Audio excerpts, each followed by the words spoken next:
¿verdad? En cambio, el ácido úrico a partir de las purinas de los ácidos nucleicos. ¿Qué más avanzamos en la anterior clase? Les dije que no es un buen marcador renal porque su flujo a través de la nefrona en los riñones es muy diverso, ¿no? No es solamente filtrada como la creatinina o solamente o tiene solamente una reabsorción como la urea, no. Es, eh, es bastante diverso. Hay procesos de filtración, de reabsorción, secreción, nuevamente de reabsorción. Por eso no se utiliza como marcador de función renal, pero sí se lo utiliza como una molécula que nos va a guiar si hay otro tipo de patologías en el paciente. Por ejemplo, en los pacientes con gota es frecuente encontrar el ácido úrico elevado. En pacientes que tienen enfermedades donde hay destrucción de células acelerada, neoplasias, anemias hemolíticas, también es normal encontrar el valor del ácido úrico incrementado. Creo que la anterior clase no se escuchó muy bien la última parte, vamos a repetir. A ver, están viendo mi pantalla, ¿no?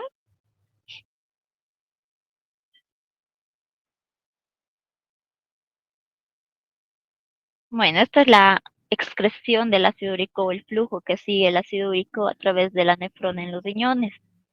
La nefrona tiene tres partes fundamentales, ¿no? El glomérulo, los túbulos y el conducto colector. En el glomérulo, donde se lleva a cabo la filtración, se filtra al 100%, porque es una molécula eh, parcialmente hidrosoluble y además que es de bajo peso molecular. Pero ya en los túbulos, 98% se vuelve a absorber. En el ultrafiltrado queda 2%. Luego se secreta en los túbulos 50%, pero hay una nueva reabsorción de un 40%. Al final, solamente se elimina en orina 8 al 12% de lo que se había filtrado inicialmente, ¿no? Muy poca la cantidad de ácido úrico que se elimina comparado con la urea y la creatinina.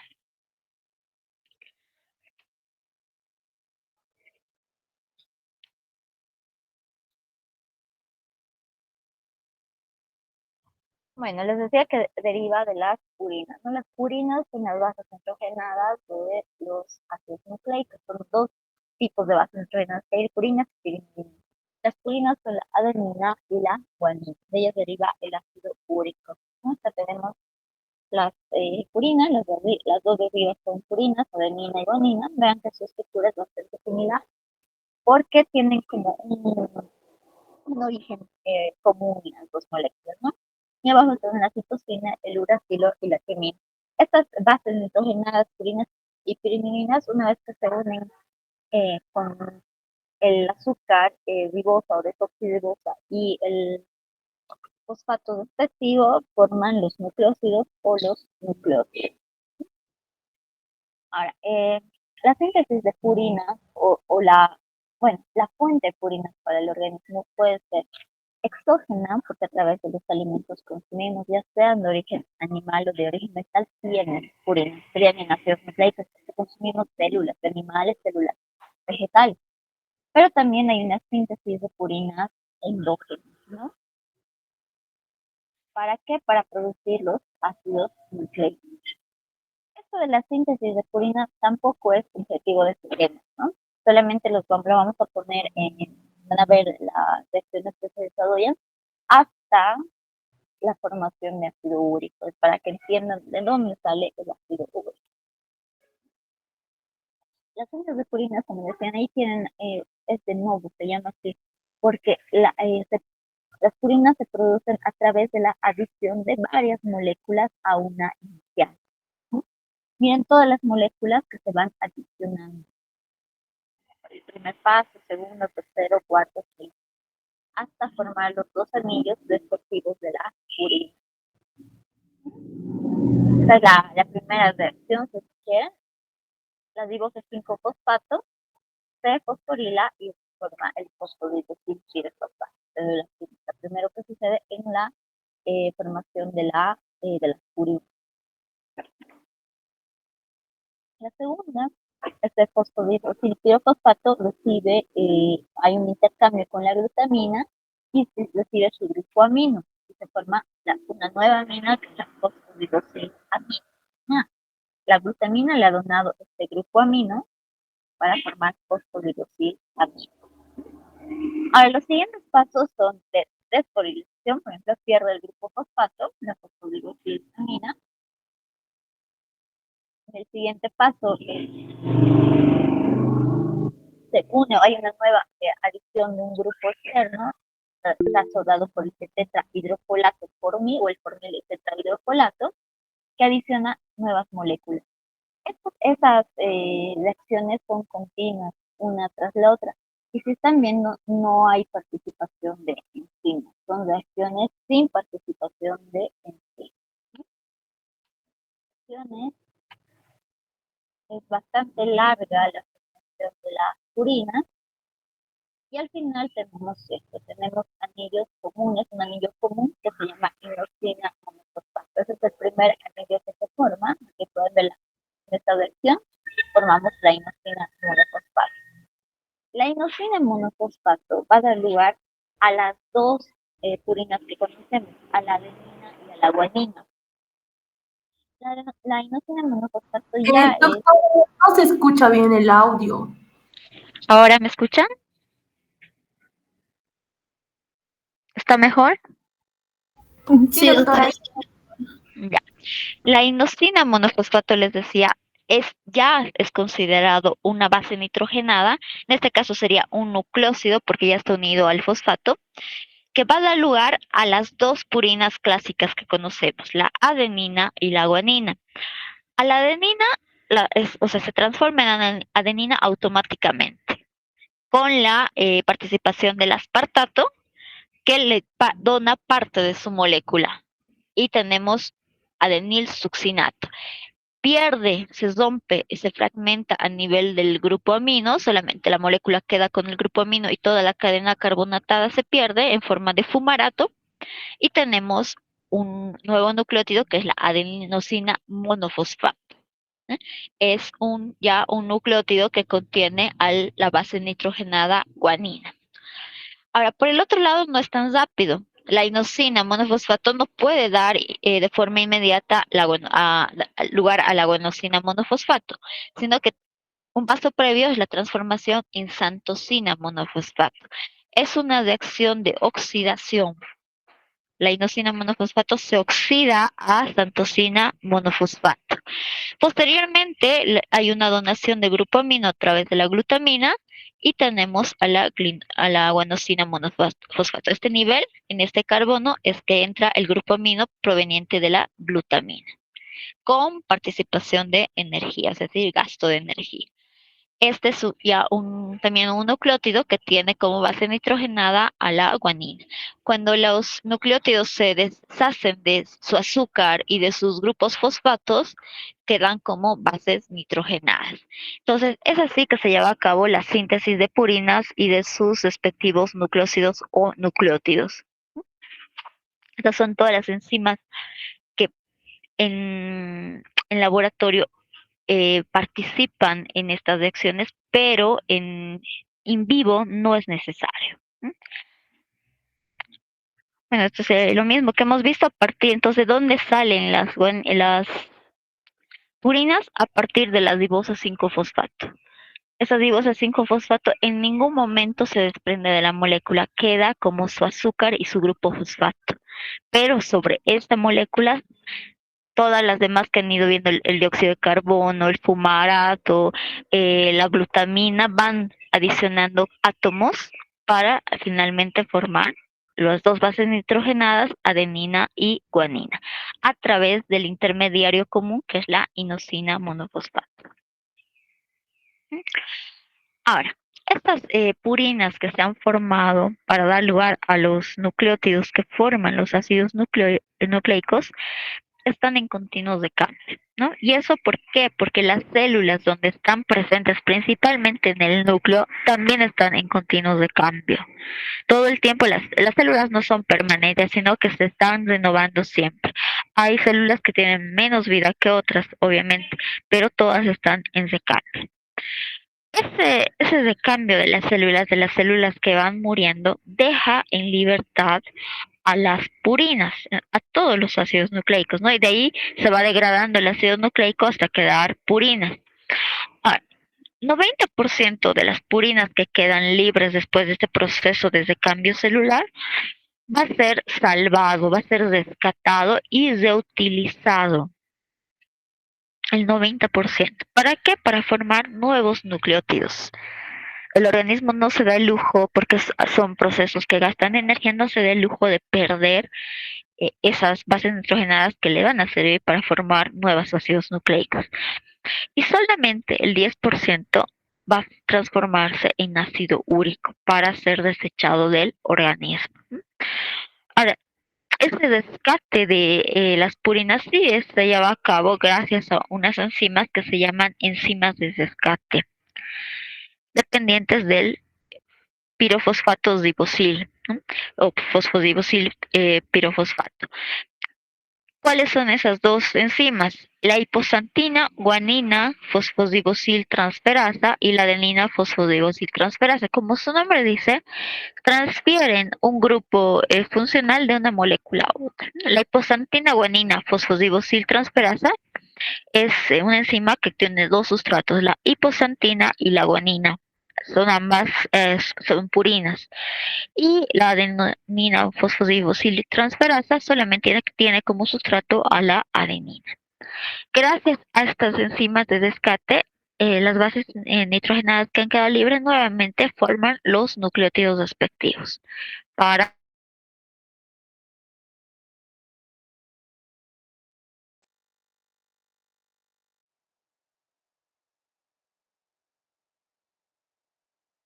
eh, esta formación de ácido úrico es vital para mantener estables los valores de nucleótidos en el organismo. Es una enzima muy importante para esta degradación hasta ácido úrico es la purina nucleósido fosforilasa. De hecho, hay enfermedades que se manifiestan por la carencia de la purina nucleósido fosforilasa. Ahora sí vamos a ver estas reacciones. Acá tenemos los nucleótidos con las bases nitrogenadas adenina. La inosina, su base nitrogenada es la hiposantina, por si acaso. Y la guanosina, su base nitrogenada es la guanina, ¿no?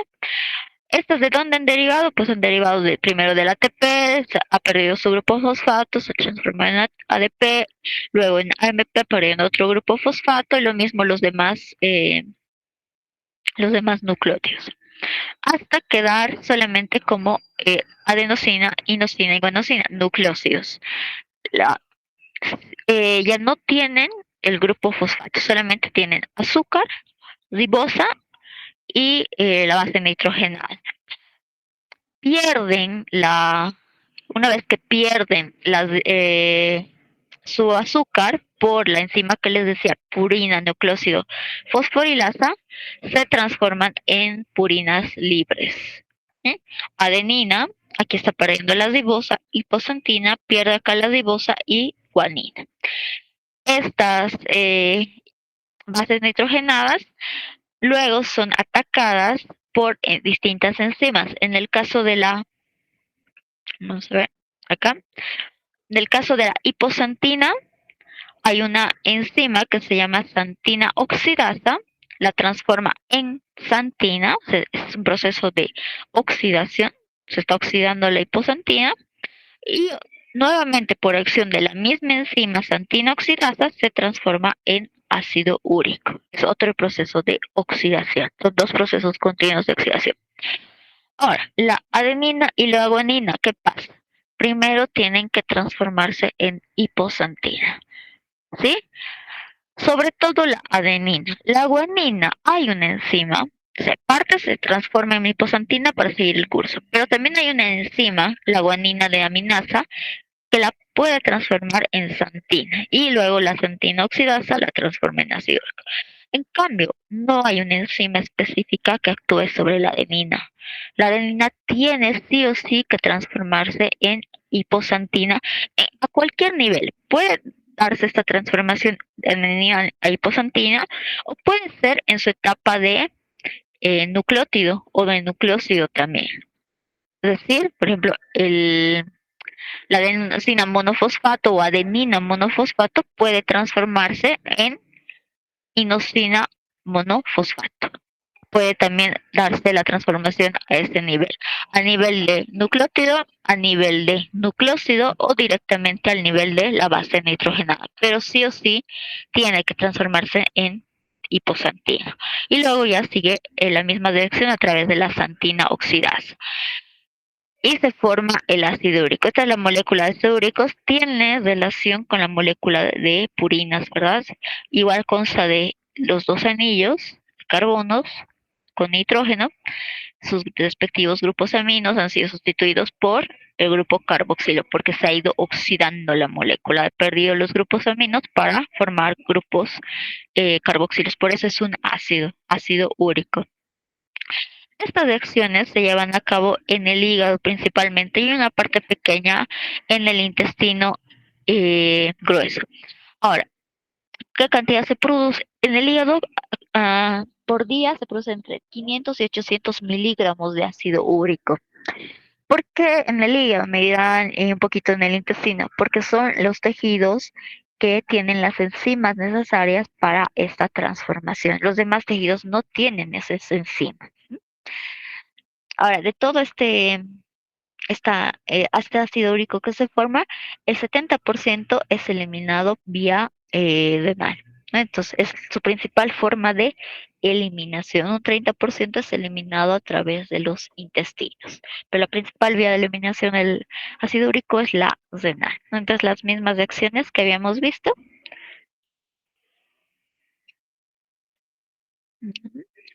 Ahora, el ácido úrico no tiene ninguna utilidad en el organismo, no es un producto de desecho igual que la urea y la creatinina.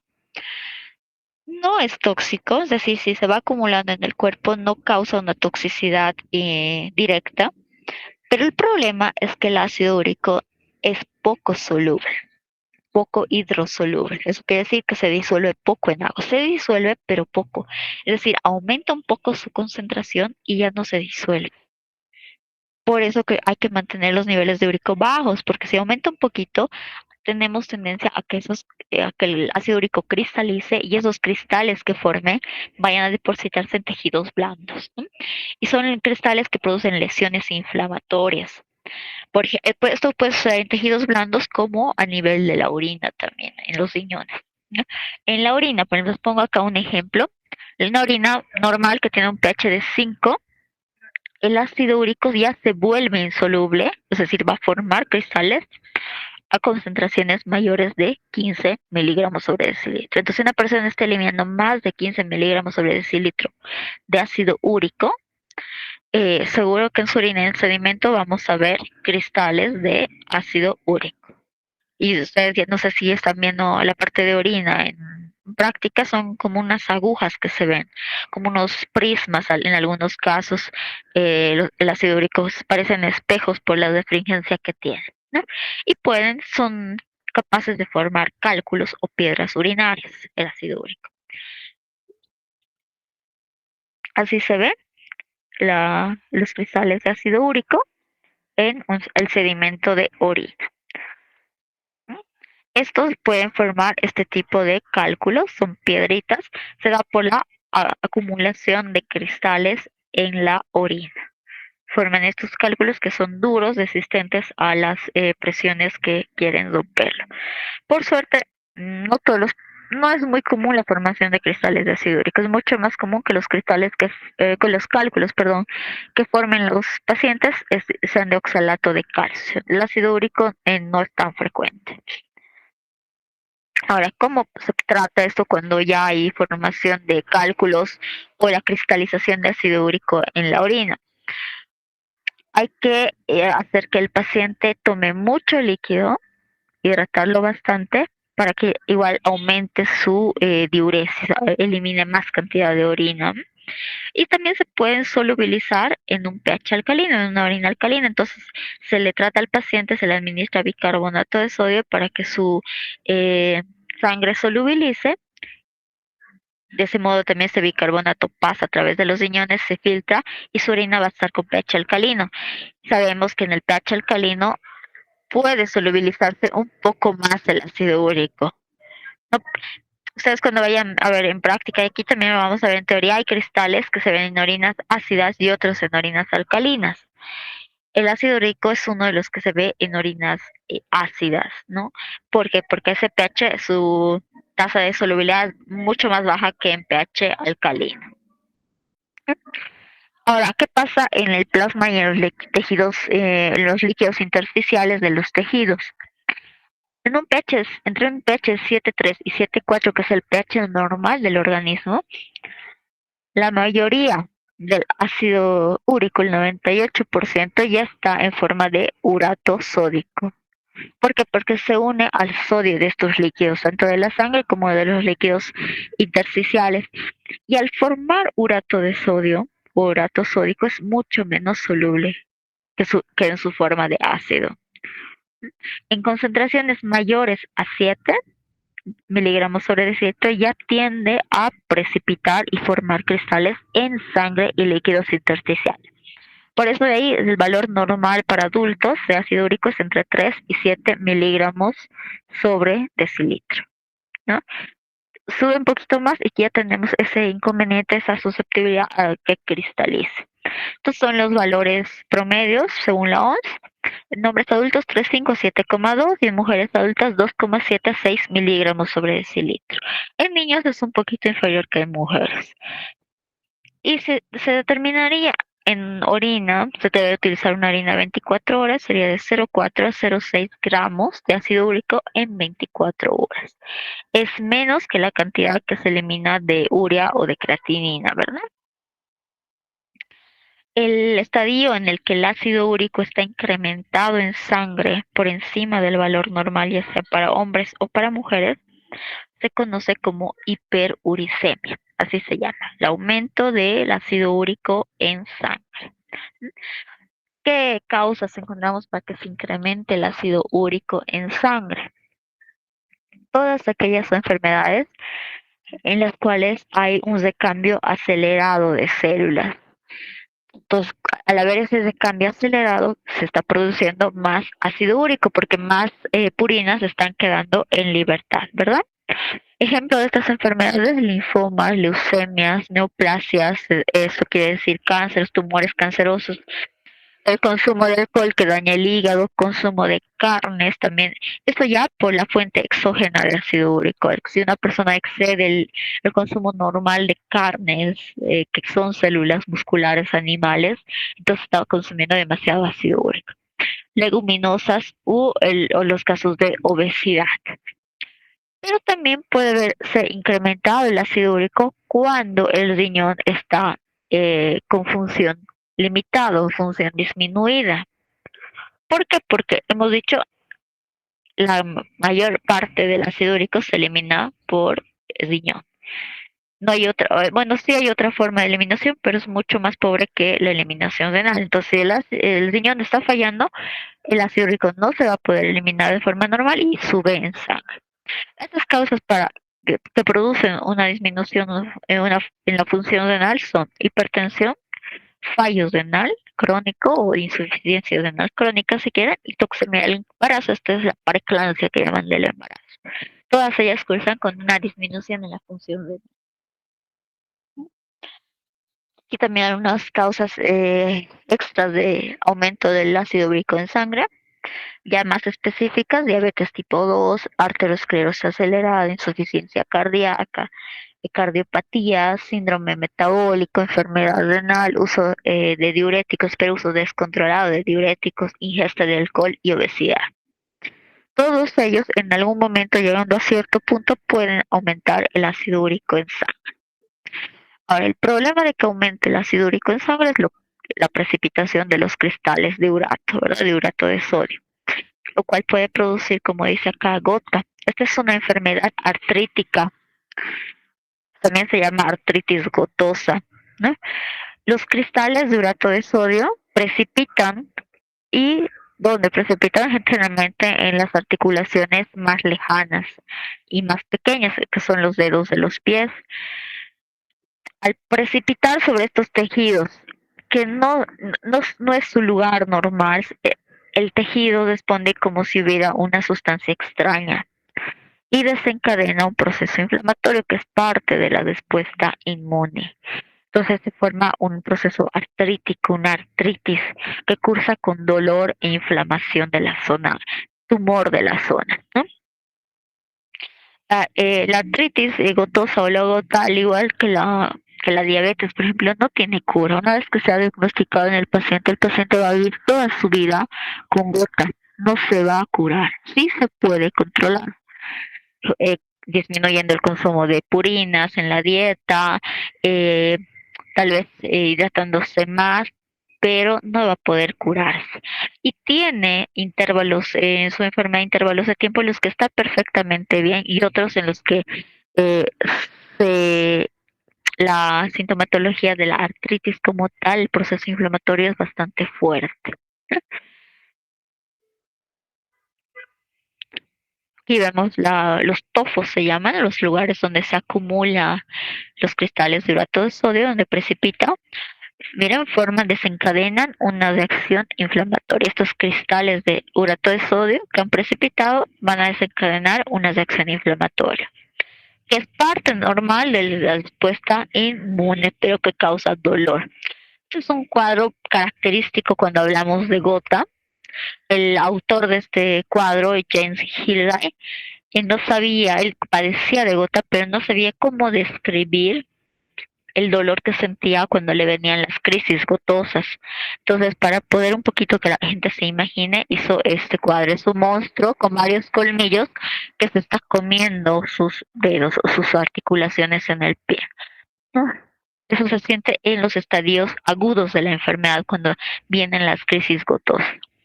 En el microscopio podemos nosotros ver una muestra de líquido sinovial de esas articulaciones y vemos estos cristales de ácido úrico, perdón, estos cristales de urato de sodio en todo caso.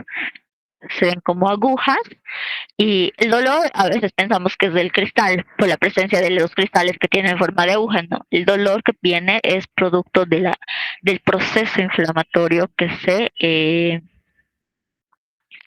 ha desarrollado. Vamos a hablar de dos casos de hiperuricemia como las que ya hemos visto. La primaria, causada por una producción excesiva del ácido úrico, ¿no? Eh, ¿Por qué puede ser causada una producción excesiva de ácido úrico? Por enfermedades que cursen con un recambio celular acelerado, ¿no? Otra causa de hiperuricemia primaria es una yo les digo, esas enfermedades como la anemia hemolítica, las leucemias, en las cuales las células se van destruyendo. No se llama recambio a eso, porque no son sustituidas por otras nuevas, ¿no? El paciente, ¿por qué cursa con anemia hemolítica? Justamente porque los glóbulos rojos que se han destruido ya no son reemplazados por otros. Entonces, por eso está anémico. Son que cursan estas enfermedades con destrucción directamente de las células. También en esas enfermedades vemos que hay hiperuricemia primaria. Eso ya han visto, es el manejo del ácido úrico en la nefrona. Vamos a repetir. Y la hiperuricemia secundaria es aquella que se va a producir después de que el paciente ha cursado la enfermedad, pero no está en su pico la enfermedad, pero aún está presente. No está en el momento activo. Por ejemplo, psoriasis, anemias hemolíticas crónicas, neoplasias malignas, radioterapia, radioterapia, postquimioterapia al paciente. Cuando ya el paciente ha superado estas condiciones, pero aún están presentes, no en su estado activo, ¿no?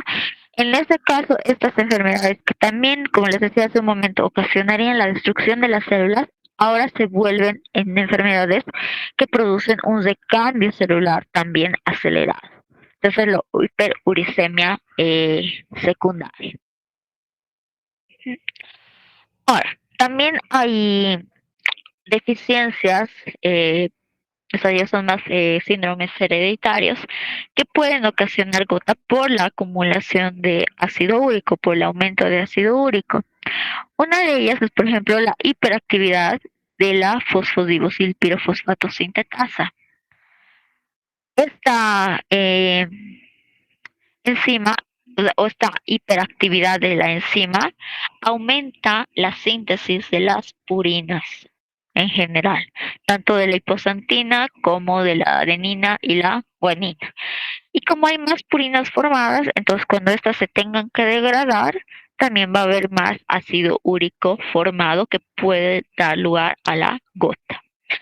Por un lado eso, ¿no? Esa hiperactividad es un síndrome genético, es una alteración congénita con la que nace el paciente. Otra similar es la inactivación o la activación parcial solamente de la enzima de rescate. ¿Se acuerdan las enzimas de rescate donde participaban en el rescate de las purinas? El 90% tendrían que ser rescatadas en condiciones normales y solamente el 10% transformarse en ácido úrico. Si hay menor actividad de las enzimas de rescate, entonces esas purinas no rescatadas, más cantidad se va a ir a la formación de ácido úrico. Al formarse más ácido úrico, hay mayor probabilidad de desarrollar gota. Esta carencia de la enzima de rescate no solamente puede dar lugar a una gota, a una hiperuricemia que produzca gota, también puede dar lugar a una hiperuricemia que produzca otro tipo de síndromes, como el síndrome de Lesch-Nyhan. Esos pacientes tienen carencias parciales de la enzima de rescate. Es una enfermedad que se hereda de los progenitores y está ligada al cromosoma X, es decir, las mujeres son portadoras y los hombres desarrollan la enfermedad. Se caracteriza por ligero o marcado, va desde ligero a marcados de trazo mental, y lo principal, la automutilación de los pacientes. Estos pacientes tienden a herirse ellos mismos, se muerden, se golpean, se rascan, se tiran al suelo, se golpean la cabeza. De hecho, tienen que permanecer amarrados con camisa de fuerza para que no se hagan daños. Y al final, como se acumula tanto ácido úrico en estos pacientes, llega a dañar el riñón. Muchos de ellos mueren por una insuficiencia renal. Entonces, un ejemplo de estos pacientes con síndrome de Lesch-Nyhan, por ejemplo, ven acá como este pacientito se ha mordido el labio, él solo. Vean, les falta dientes, acá tiene que estar así amarrado, porque seguramente ya se ha golpeado, por eso la falta de dientes y todo. Porque en el encéfalo también se acumula, perdón, en el encéfalo, ¿por qué sufren esta enfermedad? ¿Por qué hay ese retraso mental y esas ganas de automutilación? Es porque las bases nitrogenadas del encéfalo principalmente vienen del rescate de las purinas. Al haber menos rescate de purinas, hay menos formación de ácidos nucleicos para estas células del encéfalo, por eso el encéfalo tiende a dañarse y produce esta enfermedad con retraso mental y automutilación en los pacientes. Ahora volvamos a la gota, ¿no? Que es la enfermedad más común que relacionamos cuando hablamos de ácido úrico. ¿Cómo se trata la gota? Como les decía, el paciente tiene que hacer cambios en su estilo de vida, ¿verdad? No es una enfermedad que se va a curar, pero sí se puede controlar. Pero muchas veces también es necesario un tratamiento farmacológico, sobre todo paliativo, que vaya a curar los síntomas, ¿no?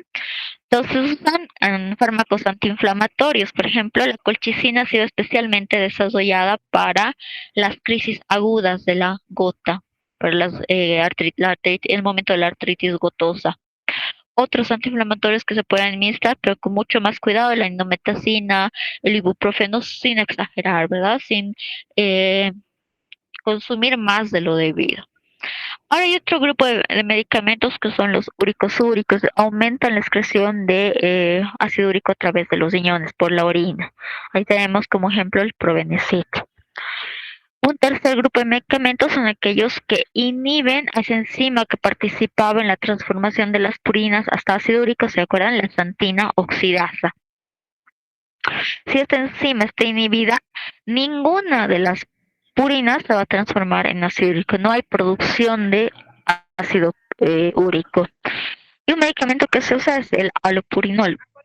Muy clásico usar allopurinol en este tipo de pacientes. Y también se está probando recientemente el uso del febuxostat. Es un nuevo, también es inhibidor de la xantina oxidasa, pero no es competitivo. El allopurinol, en cambio, es un inhibidor competitivo de la xantina oxidasa. El febuxostat es un inhibidor no competitivo. Ahora, bueno, los cambios en el estilo de vida que les decía. Si bien el médico recomienda estos cambios, por sí solos no tienen mucho efecto. Tienen sí o sí que ir acompañados ya sea de los uricosúricos o de los inhibidores de la xantina oxidasa, ¿no? Porque no todo el ácido o las purinas que nuestro organismo tiene vienen de la dieta. Hemos visto que muchas de ellas también se forman de nuevo en nuestro organismo. Mira, la eliminación de todas las purinas en una alimentación típica solamente se reduciría en 1 miligramo sobre decilitro la concentración de urato de sodio en el organismo. Entonces, si ya el paciente tiene 10, por ejemplo, de urato de sodio, disminuye todas las purinas o pierde todas las purinas de su alimentación, queda con 9 y aún así es alto y tiende a cristalizar. Hay que evitar el consumo de alcohol en estos pacientes. Por dos motivos. Una causa de deshidratación y cuando el paciente se deshidrata, todo en su organismo tiende a subir, ¿verdad? Todo se concentra. Pero también si se trata de cerveza en nuestro medio, uno de los alcoholes más consumidos es la cerveza, ¿verdad? La cerveza que viene de la cebada tiene gran concentración de purinas. Entonces, tiene que evitar el consumo de este tipo de bebidas. Los métodos de determinación del ácido úrico en laboratorio se utiliza un método Trinder también, parecido al de la determinación de la glucosa. Es un método enzimático porque hay participación de una enzima específica para el ácido úrico y es colorimétrico porque hay desarrollo de color. Bien, el ácido úrico en presencia de oxígeno y agua del ambiente, catalizado por la enzima uricasa, se oxida a alantoína con liberación de peróxido de hidrógeno. Este peróxido de hidrógeno en una reacción se une a dos cromógenos que también están en el reactivo aparte de la uricasa, que son la 4-aminofenosona y el diclorohidroxibenzensulfónico, es un ácido. Esta reacción catalizada por la peroxidasa forma un compuesto coloreado que se llama quinoneimina. Por eso es un método Trinder, porque también forma una quinoneimina. El color puede ir desde un rosa bajo hasta un violeta oscuro, dependiendo de la concentración. Mientras más bajo sea el color, menos concentración de ácido úrico. Más alto el color o más fuerte, más intenso, mayor concentración de ácido úrico. Y esta es una técnica, un procedimiento ejemplo para hacer una muestra, por ejemplo, de la determinación de ácido úrico, necesita un blanco, un estándar o patrón y un tubo de la muestra. El reactivo ya viene preparado, todos les pongo 1 ml de reactivo, al blanco nada más, al estándar 20 microlitros de la muestra estándar o la muestra patrón y al tubo de la muestra 20 microlitros del suero.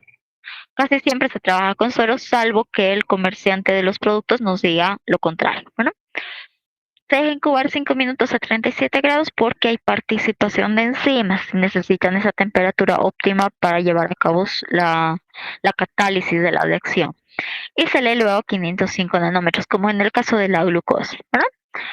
En el caso de la glucosa, la reacción es estable hasta 1 hora. En ácido úrico es hasta 15 minutos. Quiere decir que una vez pasados los 5 minutos de incubación, tienen 15 minutos más para hacer la lectura. Después va perdiendo el color el tubo. Y para hacer el cálculo de la concentración de ácido úrico se utiliza la ley de Lambert-Eaton. Absorbancia de la muestra sobre la absorbancia del estándar por la concentración del estándar te da la concentración de ácido úrico en la muestra problema. Bueno, eso sería todo entonces, chicos, hasta acá. ¿Alguna consulta?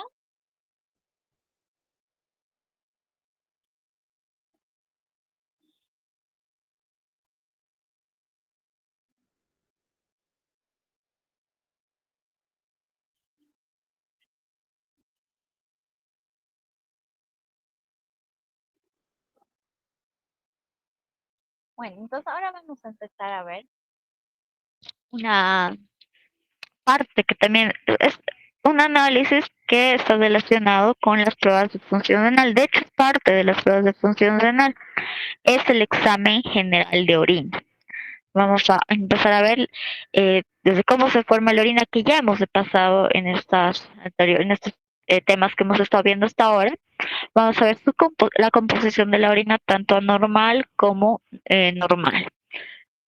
Voy a volver a compartir.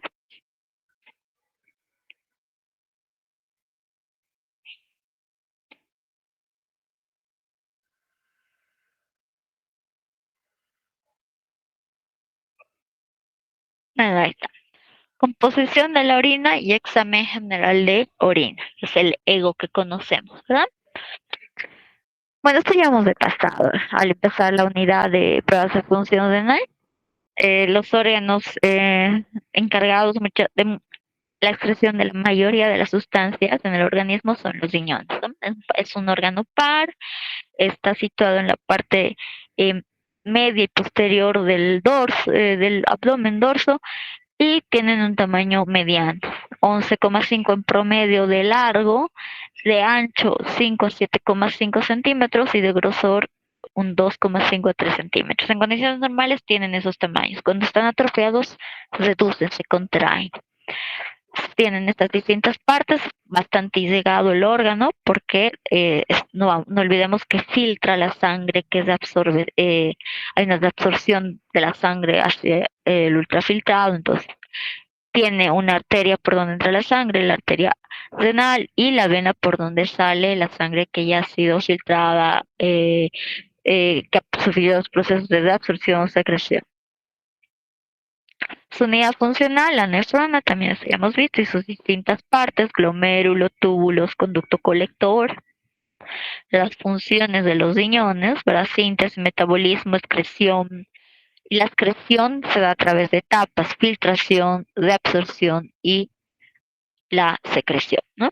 Una vez formada la orina, esta se elimina a través de los uréteres hacia la vejiga, que es un órgano colector, y está lista para ser eliminada al exterior del cuerpo. El volumen diario promedio de excreción de orina debe ser en un adulto 1200 a 1500 ml. Va a depender de qué, del estado de hidratación del paciente, ¿verdad? Si es un paciente que no consume muchos líquidos, entonces será menor que 1200. Puede ser aceptable hasta 600 ml por día. Y si está sobrehidratado, va a ir más de 1500 ml por día, y es aceptable hasta 2000 ml por día. De esta cantidad de orina, 60 gramos es material disuelto, es decir, metabolitos, electrolitos, sólidos, ¿no? El resto es agua. Y de este material disuelto, la gran mayoría es urea, 50%, la mitad.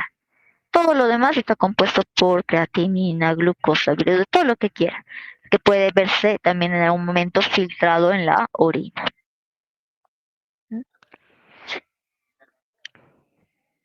Ahora, ¿cómo se recolecta una muestra de orina? Estas son indicaciones que deben darle ustedes a sus pacientes, ¿no?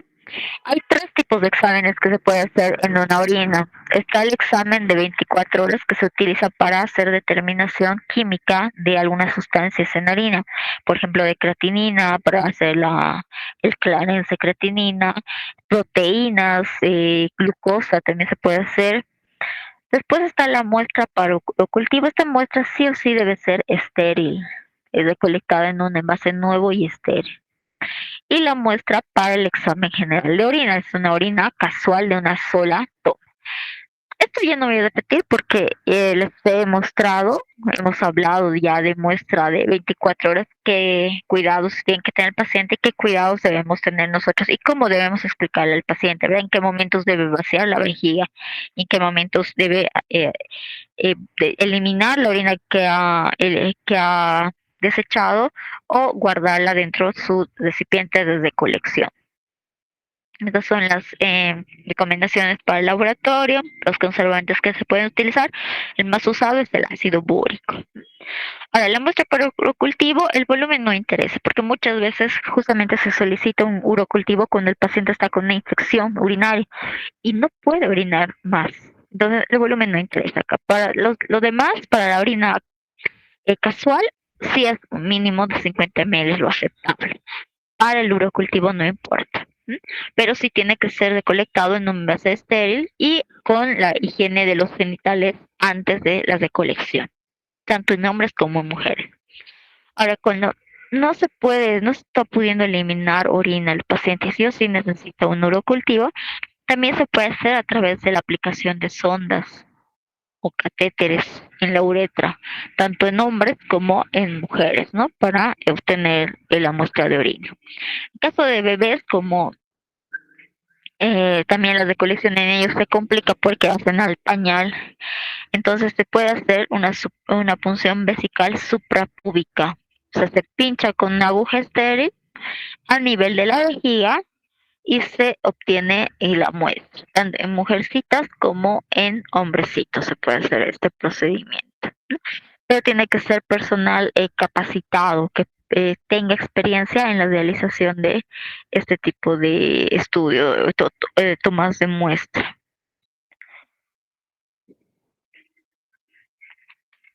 ¿Mm? Y para el examen general de orina, bueno, hay que decirle al paciente que mejor si se compra un frasco de orina de la farmacia. En el caso de que tal vez no ha podido ir a la farmacia o vive en otro lugar lejano a la farmacia, o sea, puede usar cualquier otro frasco, pero que esté bastante limpio, ¿sí? Limpio y enjuagado. Mejor siempre es la primera orina de la mañana, porque está más concentrada y tiene el pH adecuado y la densidad adecuada para permitirnos hacer la valoración de ciertos elementos. Lo mínimo que podemos aceptar es 50 ml, salvo que sean niños. En niños, como les he dicho, es bastante complicada la toma de muestra y a veces se desdama, se pierde muestra, aunque usemos las bolsas colectoras. Entonces, en niños sí pueden ver ustedes cuánto van a necesitar para hacer la prueba y según eso aceptar o no.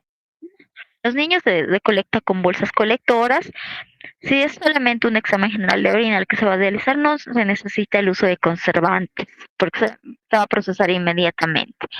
Y nosotros cuando nos llegue la muestra hay que identificarla bien en el recipiente, nunca en la tapa, porque las tapas se pueden confundir.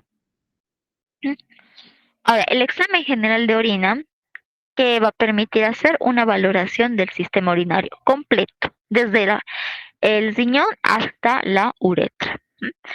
Consta de 3 partes: del examen físico, que es más macroscópico, el examen químico, en el cual utilizamos las tiras reactivas, y el examen del sedimento urinario. Una vez centrifugada la muestra de orina, vemos en microscopio sus elementos formes. Ahora, examen físico lo hacemos con nuestros sentidos, ¿no? Y por eso se dice que es variable subjetivo, porque va a depender de observador a observador. No todos van a ver o van a oler o sentir lo mismo. Por sí solo no tiene mucho valor, salvo que se relacione con el examen químico y el sedimento urinario. ¿Qué parámetros consideramos en el examen físico? El color, el volumen de la orina que han traído, el aspecto, el olor, el pH y la densidad. Vamos a hablar uno por uno de estos parámetros. El color. El color normal de la orina es amarillo, chicos. Eso no hay duda, amarillo. Pero la intensidad de amarillo va a variar de acuerdo a la hidratación del paciente. Si ustedes tienen una orina así, con un color amarillo muy bajito, amarillo paja, es porque el paciente está bien hidratado. Y si ya tienen una orina de un color amarillo intenso, no está bien hidratado, está deshidratado su paciente. Ahora, variaciones en el color, otros colores. Si tienen una orina blanca, es presencia de pus o de grasa en la orina. Por eso kilo o pus. O por el consumo de alimentos que contengan fosfatos, también puede ser. Siempre hay que ver las dos situaciones, lo patológico y aquellas alteraciones vamos a llamar fisiológicas por causas no patológicas. Color amarillo o anaranjado se debe a la presencia de bilirubinas. Las bilirubinas eh, no deberían aparecer en orina, salvo que solo aparecen cuando estas están aumentadas en sangre.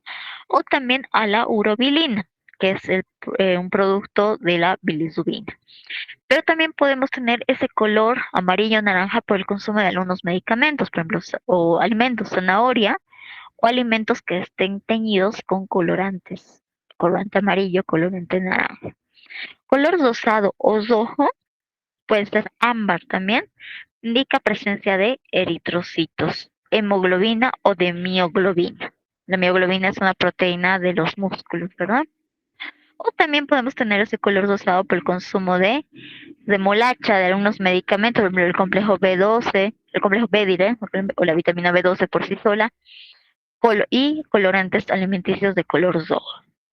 Un color negro o castaño muy oscuro, presencia de bilirrubina alta, o enfermedades metabólicas con eliminación de aminoácidos. Hay una enfermedad, por ejemplo, se llama la enfermedad con orina de olor a jarabe de arce, así es el nombre de la enfermedad. Se elimina en la orina aminoácidos que no se metabolizan normalmente en el paciente. Son enfermedades raras, ¿no? Pero son congénitas también. O también puede ser por producción de melanina debido a un melanoma que ha hecho metástasis en riñón. Causas fisiológicas, el consumo de hierro por parte del paciente o el uso de medicamentos. Un color azul a verde puede indicar presencia de biliverdina, que es un producto previo a la bilirrubina, o infección por una familia de bacterias que se llama pseudomonas. Causas fisiológicas, cuando se ha hecho, por ejemplo, algún estudio en el aparato urinario, se ha utilizado contrastes para ver las imágenes. Esos contrastes pueden al final eliminarse con ese color o el uso de colorantes que tengan ese color en los alimentos. Eso es en cuanto al color. En cuanto al volumen, tiene que ser representativo. Por eso decimos de 50 a 100 ml de orina. Menos se rechaza salvo que sean niños. Eh, ¿Qué le debemos decir al paciente? Que no este volumen tiene que recolectarlo de medio chozo, por si acaso. Es de la orina casual, la primera de la mañana, y que sea de medio chozo. Además, eso quiere decir que el primer chorrito lo debe de dejar caer al inodoro, recolectar el del medio y el último chozo también al inodoro. Ahora, aquí en volumen, si hablamos de estos términos, nos referimos no a lo que nos trae el paciente, sino al volumen general de la orina. Por ejemplo, lo normal que se orina, que decíamos hace momentos, entre 600 a 2000 ml, ¿verdad? Esos son los límites extremos normales. Lo ideal es 1200 a 1500 ml. Cuando hay mayor excreción, mayor a 2000 ml por 24 horas, se llama poliuria. Oliguria, un valor por debajo de 600 ml por día. Anuria, menos de 100 a 150 ml en 24 horas, es casi nada hace el paciente. Y polaquiuria, cuando el paciente tiene ganas de orinar frecuentemente y además estas emisiones vienen acompañadas de dolor, lo que sucede en las infecciones urinarias como la cistitis, ¿no? Estos valores, por si acaso, son para adultos. En niños lactantes, niños pequeños, el volumen normal excretado es diferente, ¿no? Por ejemplo, un lactante va entre el 400 a 600 ml por día, es lo normal. Ahora el aspecto. En cuanto al aspecto, tenemos 4 términos que manejamos. Límpido, y eso al principio ustedes se pueden ayudar con esta técnica poniendo el tubito donde han colectado la orina delante de un papel que tenga letras. Si logran ver las letras con claridad, por ejemplo, aquí dice que está una C, una O, una N, aquí hay una F, una I, veo claramente. Entonces es límpida la orina. Si solamente ven algunas letras y otras no, o sea, ven la mayoría, pero hay buena cantidad de letras que no logran leer, ligeramente opalescente. Si no ven casi nada, pero si algunas, la minoría se logra ver, opalescente. Si no logro ver nada, turbio. ¿Bien? Límpido, ligeramente opalescente y turbio. Lo normal es que una orina sea entre límpida y ligeramente opalescente. Lo alterado es opalescente y turbio. Lo normal, lo patológico, hay que tener cuidado. A veces las orinas se enturbian cuando las hemos guardado en frío por mucho tiempo. Entonces, a veces, ¿qué sucede? El paciente mismo, nosotros en el laboratorio, ponemos la orina en el refrigerador, la sacamos y está turbia. Como ha disminuido la temperatura, muchas sustancias, los cristales sobre todo, que estaban disueltos en la orina, han precipitado. Hay que esperar que la orina tome su temperatura normal, temperatura ambiente, y mezclar nuevamente con el sobrenadante. Y de esa manera vamos a obtener el aspecto normal de la orina. El aspecto opalescente o turbio nos indica presencia de leucocitos o bacterias en la muestra. Y eso nos habla de una infección urinaria, ¿verdad? Si hay leucocitos y bacterias, generalmente es una infección urinaria, pero siempre hay que relacionar con lo que vayamos a ver después en el sedimento. El olor. Bueno, acá yo, ¿verdad? A mis estudiantes ya no les hago oler la orina porque es incluso riesgoso, ¿verdad? Si la tira es reactiva, no les marca nitritos, entonces el olor ustedes lo pueden poner como sui generis. Salvo que les haya marcado cetonas. En caso de que sí marque cetonas, tienen que poner aromático el olor, porque las cetonas sabemos que tienen ese olor aromático. Si les ha marcado nitritos, el olor va a ser fétido, ¿no? Entonces pueden ser, lo normal es que sea sui generis, ¿no? Sui generis significa propio de la designación, es decir, propio de la orina. Lo alterado es que sea, por ejemplo, aromático en el caso de presencia de cuerpos cetónicos en orina o fétido cuando hay presencia de amoníaco por las bacterias. Entonces, olor amoniacal o fétido por una infección urinaria. ¿Quién va a tener o va a producir este olor amoniacal? Solamente las bacterias gram negativas, que son las que más ocasionan las infecciones urinarias. Entonces, olor amoniacal o fétido. Medicamentoso, como el consumo de algunos medicamentos, incluso cuando vemos un color así medio rojizo y no hay presencia de sangre o un verde azulado, puede ser que el paciente esté consumiendo algunas vitaminas o algún tipo de antibióticos. El aromático frutal o dulce es por presencia de cuerpos cetónicos. Esto en pacientes diabéticos podemos ver, o en aquellos pacientes que están en una inanición o en un estado de ayuno muy prolongado. El quinto parámetro, el pH, se utiliza las tiras reactivas para determinar el pH. El pH normal es ligeramente ácido. Tenemos un rango esperado de 4,6 a 8. Podríamos considerar todavía normal. El promedio es 6, el ideal es 6. Nuestro rango de lectura en las tiras abarca desde justamente 4 en algunos casos, otras 4, 5, incluso hasta 9 puede abarcar dependiendo de la marca de las tiras reactivas. Las tiras reactivas determinan el pH desarrollando una reacción química en el área que está impregnado del reactivo. El reactivo que tienen impregnado es el rojo de metilo y el azul de bromotimol. Sí, ambos son indicadores de pH. Entonces, dependiendo en qué pH van a estar presentes, van a virar en uno y otro sector del pH, por ejemplo. ¿Por qué tenemos dos indicadores? Para abarcar toda esa franja de pH que puede ser normal la orina, desde lo muy ácido hasta lo muy alcalino. Esta es la zona de pH de la tira reactiva. ¿Por qué se los muestro aquí? Se hace con la tira reactiva, pero es un parámetro físico el pH. No podemos decir que es químico, ¿verdad?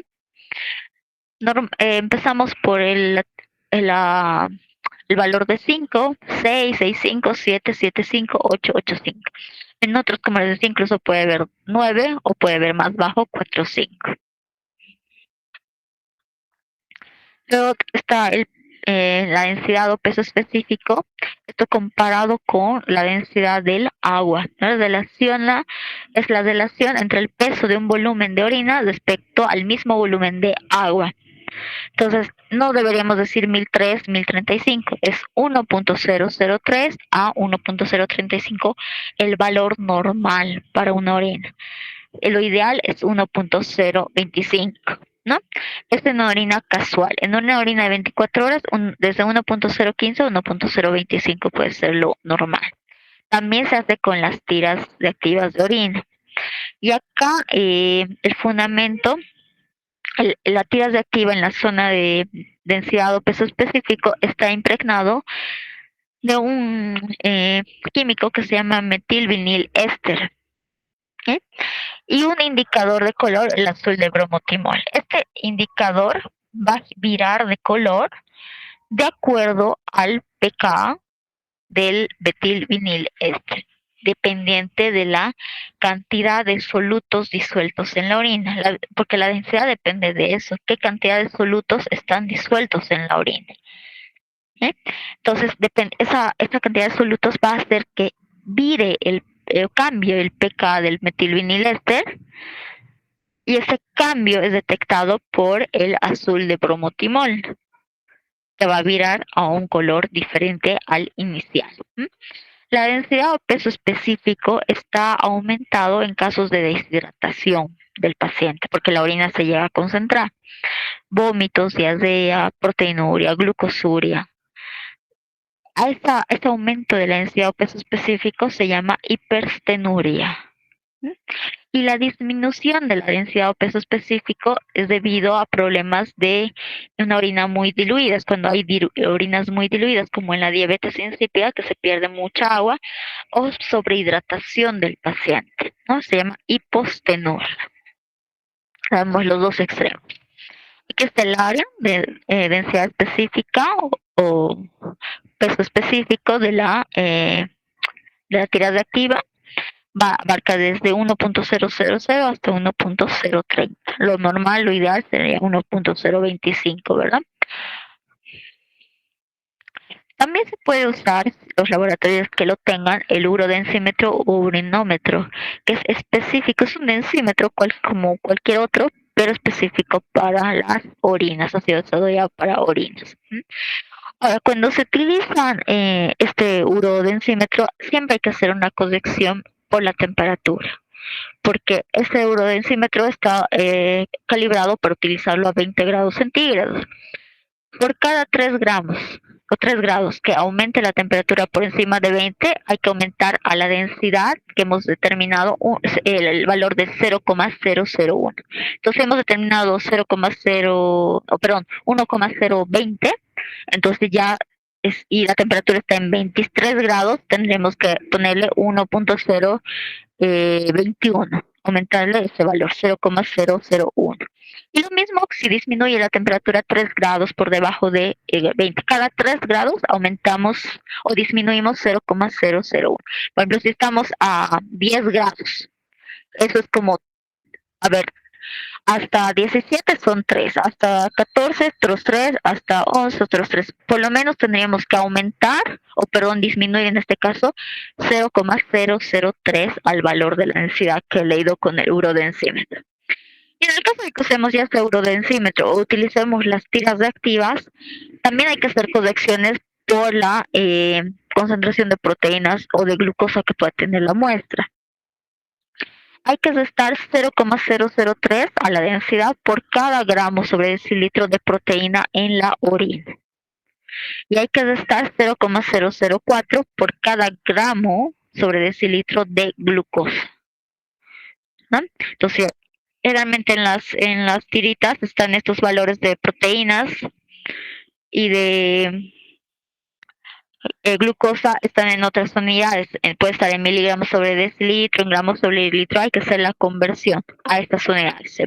Para el caso de las proteínas, a gramos sobre decilitro, para el caso de los dos, de la glucosa y de las proteínas, y de estar 0,003 en el caso de las proteínas y 0,004 en el caso de las glucosa, por cada gramo que esté, o por cada gramo sobre ese litro que estén aumentadas estas.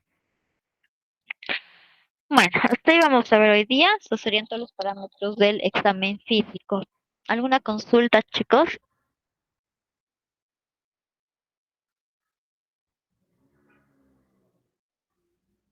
Buenas tardes, doctora. Dime. Indicaba que la corrección de la temperatura se aumenta 0,01, es decir, si tuviera 21 grados, aumento 0,01. No, Si tengo 23, aumento el triple. no. Por cada 3 grados tienes que aumentar, o sea, tienes 20. 21 todavía no harías corrección. 22 todavía. 23 ya haces corrección. Y aumentas 0,01. Y lo mismo hacia abajo. 19 no haces corrección. 18 no haces corrección. 17 sí ya harías la corrección. Disminuiría 0,001. Por cada 3 grados de aumento o de disminución de la temperatura, haces la corrección de 0,001. Gracias, doctora. ¿Hay una otra consulta, muchachos? Buenas tardes, doctora. El color negro o castaño de la orina, ¿a qué medicamento se debe? ¿El color negro? Sí. Color negro se puede deber a los melanomas, como les decía. El melanoma es un tumor de la piel que puede hacer metástasis en sangre, o también se puede deber a la presencia de, sería una concentración de bilirrubinas muy altas, o medicamentos que contengan compuestos metálicos, como los multivitamínicos.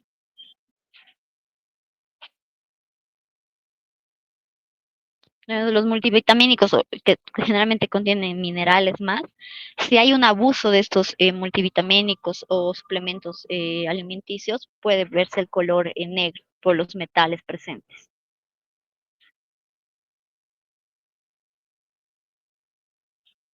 Gracias, doctora.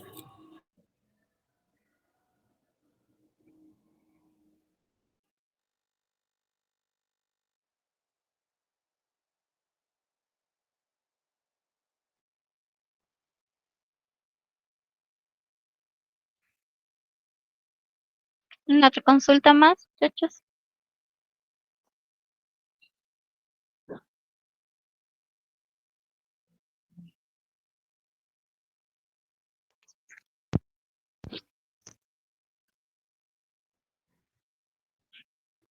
Bueno, eso sería todo, chicos. Chao, chao.